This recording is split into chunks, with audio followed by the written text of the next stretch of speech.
Ini adalah kesaksian mantan petinggi CIA yang menjelaskan bahwa 70% keamanan nasional dan kebijakan luar negeri Amerika Serikat telah dikendalikan oleh orang Yahudi Israel. Mari kita dengarkan percakapannya.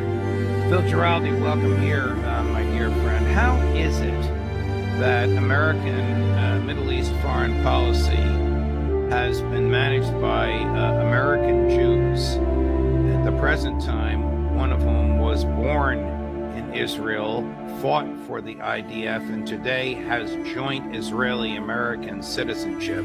And this seems to happen no matter who the president is or which party controls Congress. Well, this has been particularly evident ever since 9/11. Basically, you recall, as I recall, that we had a group of American Jews who were largely in control of the Pentagon. I'm talking about Wolfowitz, I'm talking about Fife, and also in the Vice President's office, Scooter Libby. And they basically did everything they could to start a war with Iraq. And the reasoning behind starting a war with Iraq was not because Iraq had weapons of mass destruction, as our good friend Scott Ritter would confirm, but rather because Iraq, the Saddam Hussein, was supporting the Palestinians. And when the Israelis were arresting Palestinians, Saddam Hussein would support the families of those people arrested. And they were very, very angry about this. It was a major issue for the Israelis at the time. So at that time, we wound up going to war with Iraq for no reason whatsoever, except that Israel wanted it. And this has persisted. But the point that I've been trying to make is that this has really gone far beyond what we saw in the years 2001 to 2003.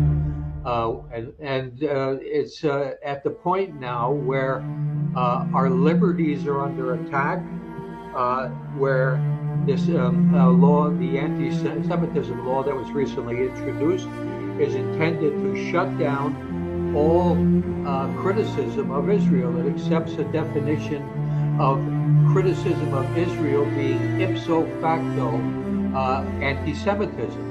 And we also have 35 states in the United States that punish people in one way or another who will not sign a statement or agree to a statement that they will not support boycotts or other action against Israel. So in other words, states are stepping in to deny American citizens and citizens of those states benefits, jobs, and this is all going on. This has accelerated the process of Israel and Israel's partisans in the government running the show. I've seen estimates of the senior appointments in the current presidential administration that 70% of them at the senior level are Jewish. And almost all of them that do national security and foreign policy are Jewish. So you have Jewish people with a vested interest in Israel deciding what the United States policies will be vis-a-vis Israel. And this happens no matter who's president or which party controls the Congress. Yeah, it's just a variation on how they play it and who's providing the money and the corruption. With Donald Trump, of course, it was Sheldon Adelson, and now his wife Miriam, who's offering, according to the news reports, has offered Donald Trump $100 million in a campaign contribution. But the quid pro quo is that Trump has to go along completely with the Israeli government taking